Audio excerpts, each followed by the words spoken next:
Assalamualaikum warahmatullahi wabarakatuh. Selamat pagi anak-anak. Bertemu kembali ya di pembelajaran tematik hari ini. Kali ini kita akan belajar tema 2, persatuan dalam perbedaan, subtema 2 dan 3. Kita mulai dengan membaca basmalah bersama.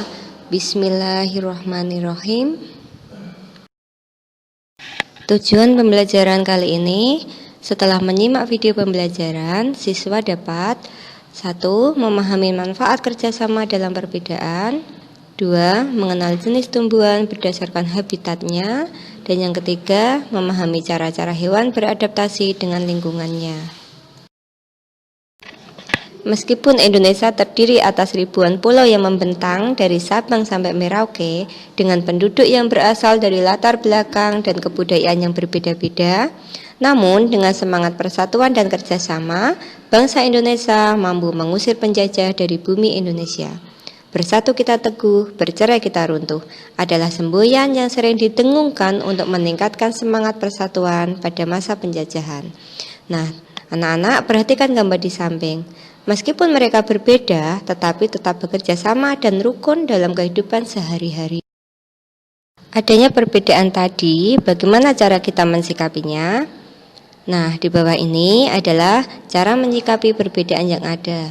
Yang pertama, menghargai pendapat orang lain. Yang kedua, tidak mendiskriminasikan atau membeda-bedakan agama, ras, suku, dan budaya. Yang ketiga, mengutamakan kepentingan umum. Yang keempat, tumbuhkan rasa toleransi. Yang kelima, hidup saling berdampingan dan tolong-menolong. Dan yang keenam, tidak memaksakan kehendak kepada orang lain.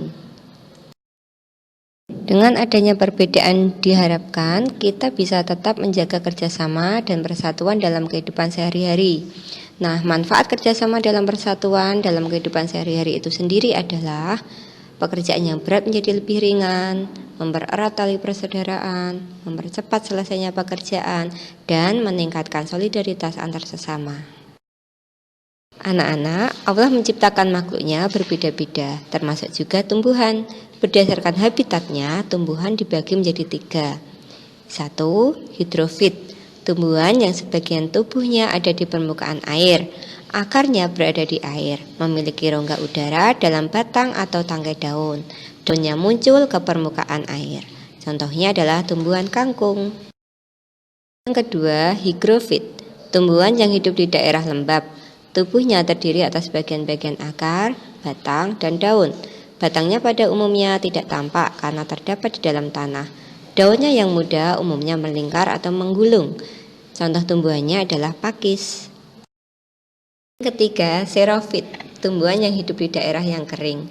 Tumbuhan ini memiliki daun tebal, sempit, kadang-kadang berubah bentuk menjadi bentuk duri, sisik, atau bahkan tidak mempunyai daun. Batangnya tebal dan mempunyai jaringan untuk menyimpan air. Akarnya panjang. Contohnya adalah lidah buaya. Nah, tadi kita sudah mengetahui jenis tumbuhan berdasarkan habitatnya. Sekarang kita akan mempelajari ciri-ciri hewan dan habitatnya. Allah menciptakan makhluk hidup dengan segala keunikan dan keistimewaannya, tidak terkecuali hewan. Keunikan dan keistimewaan hewan disebut dengan ciri khusus. Perhatikan hewan-hewan berikut. Apakah kamu pernah mengamati ayam, bebek, ikan, dan cicak? Apakah kamu tahu ciri-ciri hewan tersebut? Apakah kamu juga mengetahui ciri-ciri tempat tinggalnya? Nah, Ustadzah akan memberikan satu contoh. Perhatikan baik-baik ya. Perhatikan contoh ciri hewan beserta habitatnya berikut. Kalian tahu gambar apa ini?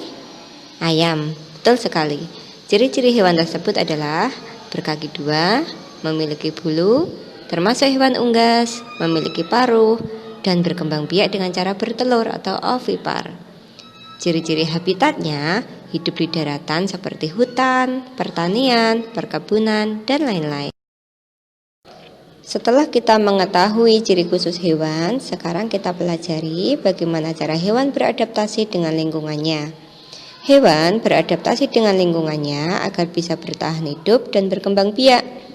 Cara yang pertama adalah kamuflase. Hewan ini menyesuaikan diri dengan kondisi tempat yang sesuai dengan tubuhnya, misalnya belalang daun dan belalang sembah. Belalang sering hinggap pada daun untuk menyesuaikan warna dan bentuk tubuhnya. Yang kedua, mimikri.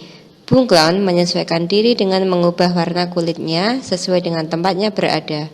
Misalnya, ketika bunglon berada di batang kayu, warna kulitnya berubah dari hijau menjadi kecoklatan dan kehitaman atau sebaliknya.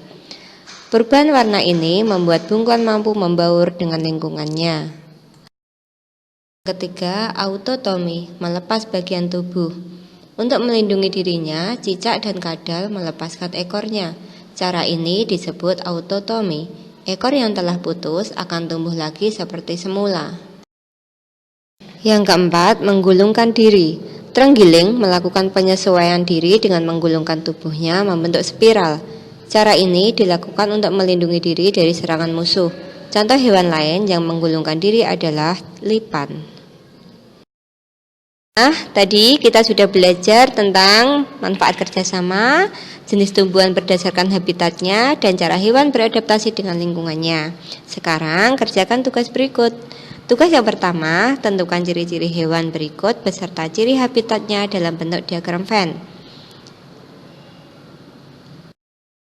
Nah, contoh diagram Venn-nya bisa seperti ini, atau kalian boleh berkreasi sebagus mungkin. Tugas yang kedua, tentukan bagaimana cara hewan berikut beradaptasi dengan lingkungannya. Masih sama ya caranya, dibuat dalam diagram Venn. Diagram Venn-nya boleh seperti ini atau sesuai dengan kreasi kalian. Untuk tugas-tugas tadi dikerjakan di buku tulis, difoto, kemudian dikirim ke Google Classroom. Selamat mengerjakannya anak-anak. Terima kasih. Wassalamualaikum warahmatullahi wabarakatuh.